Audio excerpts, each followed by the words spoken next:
Sarah Centrella. She is going to share her personal story, a time of need when the Red Cross was there for her.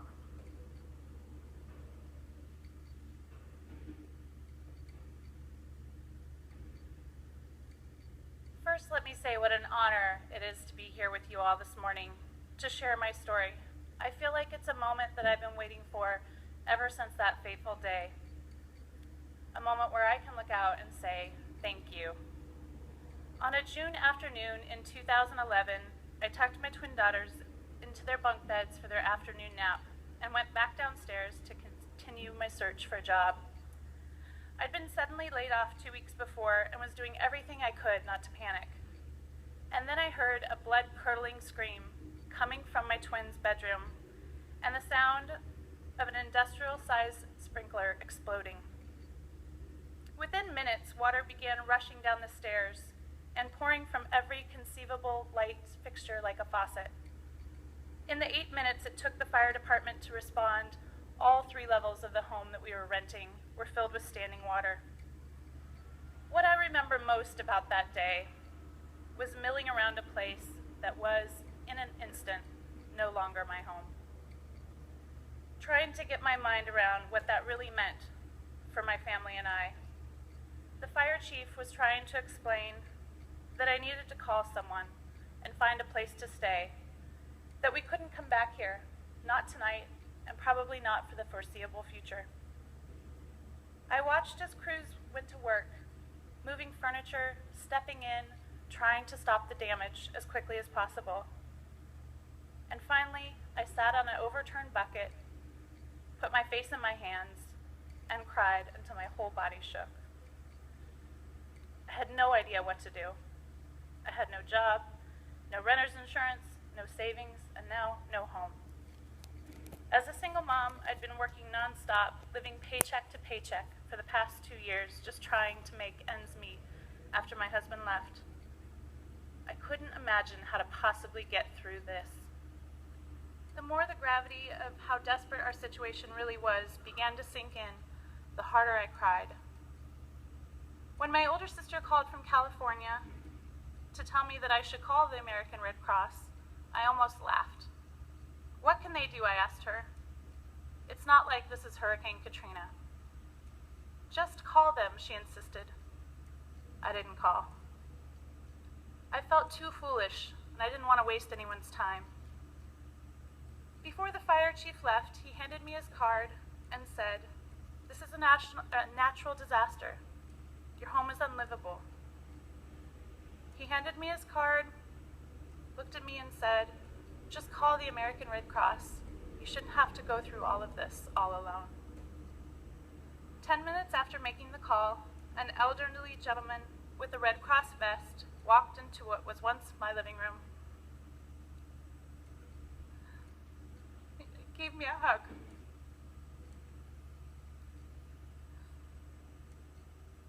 It was the first hug I'd gotten all day.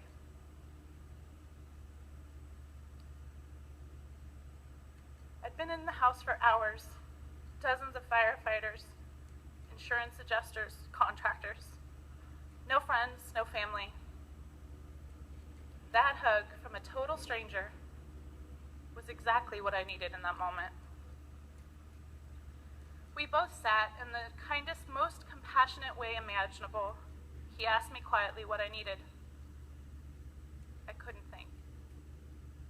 Part of me was in denial. I was still thinking that somehow, once everyone left, I could put my kids to bed in their rooms and that this was all just a terrible nightmare. But he had the good sense to think for me, to realize what state I was in and that I couldn't put together a cohesive thought. And then, as if reading my thoughts, he said something that I'm never going to forget. He said, "It's okay. I'm here to help with whatever you need. You are not alone." Sorry. Everybody needs help sometimes. And you know what? That's okay. He asked if the kids and I had a place to stay that night or for the next week, and I said no. He asked if they had dry clothes, ones not damaged by the floodwater. I couldn't think, and I didn't want to be selfish, but he reminded me that he was there for just that purpose, to think of what I could not. Then he called in a hotel room for us, one with a refrigerator, because he knew my kids would need one. He asked me if I needed dinner for the kids and handed me a debit card and said, "Just call me if you need anything, anything at all." He stood up, reached in his bag, and handed me 3 Mickey Mouse toys. "These are for your children, just in case tonight they don't have any toys to play with." I wish I could remember his name, but everything from that day was such a blur. Everything but him and the warmth and love and support he brought into a waterlogged, disaster-ridden home. He brought compassion in a way that allowed me to keep my dignity, in a way that made me feel like I wasn't taking a hand out, but rather accepting a hand from a friend.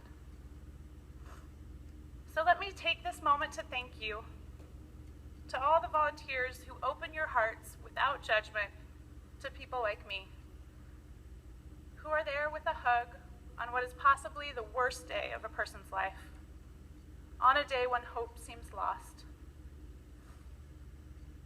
What you did for me was keep my family together. That is what the Red Cross did for me. You made it possible for me to still take my son to school, for me to sing my kids songs at bedtime, and read them their books at bath. Without your help, I could not have taken care of them in that time. That thought is unimaginable to me. There are no words eloquent enough to express my gratitude for what you did for my family, for thinking and acting for me when I wasn't capable, and for doing all of it with love. I've waited for this day for another reason. To give you this, it's written in the amount of the debit card you gave me that day.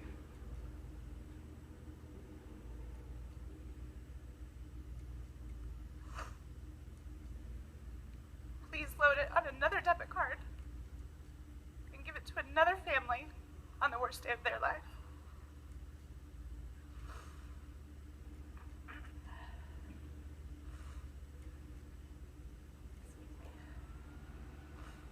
I pray it makes them feel as I did, that they are not alone and that even a stranger can love and support you.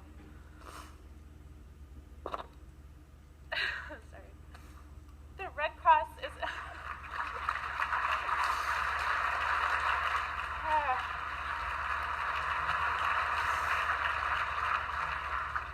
The Red Cross is a nonprofit organization and it relies solely on your donations. I know that many of you have given to Superstorm Sandy, and we all thank you for that. The Red Cross is still on the East Coast, and it's helping that recovery. But none of that money stayed here in the Pacific Northwest. So today I ask you to contribute. I want to be clear. Your donations funded the disaster relief for my family. It provided us food and shelter. Your donations kept my family together. But there are still so many families to reach like mine. There are still so many children out there that need your help. The Red Cross responds to a disaster every other day in the Puget Sound. Those are not statistics. Those are families just like mine. Today, you have a chance to be a hero. As we heard earlier, all the donations above $500 are going to be matched. That's an amazing, amazing contribution. Please use the card and the envelope that's in front of you. So all of you will see these cards, the envelopes in the red box. I'm going to give you just a couple minutes to please fill them out, make your donation out to the Red Cross, put it in the box. And if my little guys will come up here while you're doing that. This is Izzy and Mira and Kanan.